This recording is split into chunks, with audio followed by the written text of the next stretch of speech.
क्या मुद्दा है आपका? देखिए, पिछले 3 दिन से हमने 0 आवर्स में हमने नोटिस लगाया था, पर हमें मौका वहां मिला नहीं अपनी बात रखने का। पर मेरा जो मुद्दा था वो था कि अमृतसर के एयरपोर्ट को बड़ा किया जाए, क्योंकि हम जानते हैं कि बहुत सारे पंजाबी जो हैं वो अमृतसर से, क्योंकि फ़्लाइटें बहुत कम हैं, स्पेशली कनाडा या फिर अमेरिका की बात करें तो कोई फ़्लाइट नहीं है, तो उन सारे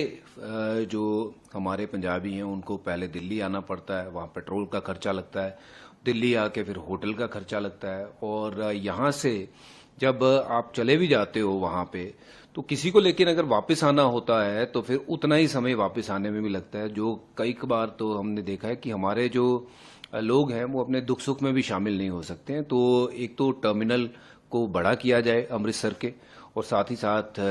जो फ्लाइटें हैं जो कनाडा के लिए, अमेरिका के लिए या और भी कई देशों के लिए वहां से शुरू की जाए, क्योंकि ये बहुत अनिवार्य है। अभी हाल फिलहाल में जो समझौता हुआ था कनाडा और भारत का, कि जिसमें बहुत सारी फ्लाइटें चलाई जाएंगी, उसमें अमृतसर का कहीं नाम नहीं था, और तकरीबन 10 लाख से भी ज़्यादा जो लोग हैं पंजाबी लोग वो कनाडा में बसे हुए हैं। तो जिसके कारण ना मुझे लगता है कि बहुत बड़ी सुविधा होगी पूरे पंजाब के लिए अगर उस टर्मिनल को बड़ा किया जाए और साथ ही साथ फ्लाइट्स वहां पे से शुरू की जाए।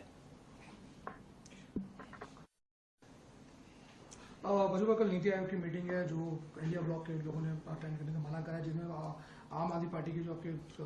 सीएम है पंजाब के, उन्होंने भी कहा है कि वो लोग पार्ट नहीं लेंगे इस मीटिंग में। जी बिल्कुल,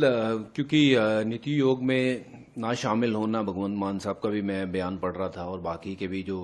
बड़े लीडर हैं उनका भी बयान आ रहा था कि वो शामिल नहीं होंगे, और ये बिल्कुल सही भी है क्योंकि बजट जो है वो उतना सेटिस्फाइंग नहीं है, और जिसके कारण वहाँ पे जाके शामिल होना, फिर अपनी बात रखने का कोई वो बनता नहीं है। तो मुझे लगता है ये बिल्कुल सही निर्णय है और हम अपनी पार्टी के साथ स्टैंड करते हैं इस निर्णय में। तो बजट को भी आप किस तरह देख रहे हैं? जो बजट देखिए, बजट में बहुत सारी चीजें अच्छी हो सकती थी, पर ऐसा कुछ सिग्निफिकेंट नया कुछ हुआ ही नहीं है। महंगाई जो है वो दर बदर बढ़ती जा रही है, और बहुत सारी जो उम्मीदें थी कि पढ़ाई के क्षेत्र में या फिर आपके गैस के क्षेत्र में या फिर बाकी के भी जो नॉर्मल निजी जीवन में जो आपके चीजें रोज लगती है, उसमें कहीं ना कहीं आपको देखने मिलेगा कि कटौती हुई होगी, बट कहीं कटौती नहीं हुई है, उल्टा बढ़ा ही है। भाजपा लेकिन बजट में जो है जिस तरह ये आरोप है, कई स्टेटों को कुछ नहीं दिया गया है, सिर्फ जहां पे सरकार नहीं है बीजेपी की वहां पे कुछ ही दी गई है। बिल्कुल, आप देखिए पंजाब को क्या दिया गया है। पंजाब को तो इस बजट में कुछ भी नहीं दिया गया है, और जो किसान हमारे इतने दिनों से वहां पे बैठे हुए हैं उनके लिए क्या दिया गया है। तो मुझे नहीं लगता है कि